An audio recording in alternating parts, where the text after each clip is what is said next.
Our Oklahoma-proven shrub for 2022 is the buttonbush, Cephalanthus occidentalis. This is a native shrub. It is found growing throughout all of Oklahoma except the Panhandle. And actually it's found growing near water. It's usually found growing along the borders, the banks of lakes, rivers, streams, ponds. So it likes water. And in fact, it'll tolerate wet, swampy soils, compacted soils.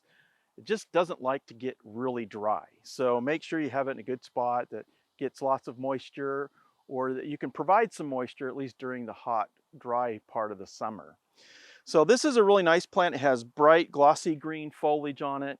Doesn't really have much of a fall color, but in early summer, this plant develops some really cool pincushion-like flower clusters.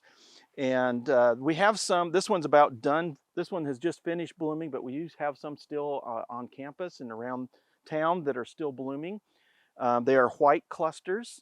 Once they mature, the seed actually is a source for, at least in its native habitat, becomes a source for ducks and other waterfowl.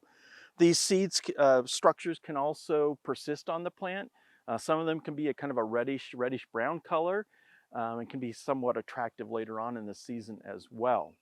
Now the flowers are nicely scented and they are very attractive to butterflies, bees, hummingbirds, and other pollinators. In fact, when this thing is in bloom, it's usually just swarming with all kinds of insects, and it's considered a good honey plant as well. So there are several landscape selections that are now available. The species can grow up to 12 foot high. So it's a multi-stem shrub, can reach up to 12 foot high. And most of the garden selections are smaller, more compact, dwarf types. So an old cultivar that's been around for quite a while is called Sputnik. And that was actually found growing in the wild in Oklahoma by our horticulturist, Steve Biebrick. And it has pale pink flowers, or light pink flowers. And it gets about almost the same size as the species. A newer one called Fiber Optics is more compact, gets more like 5 to 6 foot high and wide. Another recent cultivar is called Sugar Shack. It's also a dwarf, gets about 3 to 4, maybe 5 foot high and wide. And that one has kind of the reddish brown fruits that persist onto the plant.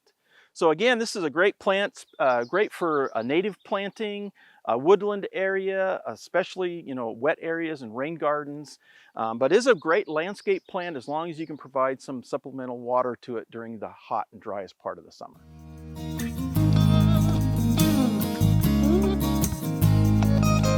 We hope you enjoyed this video as part of our Oklahoma Gardening YouTube channel.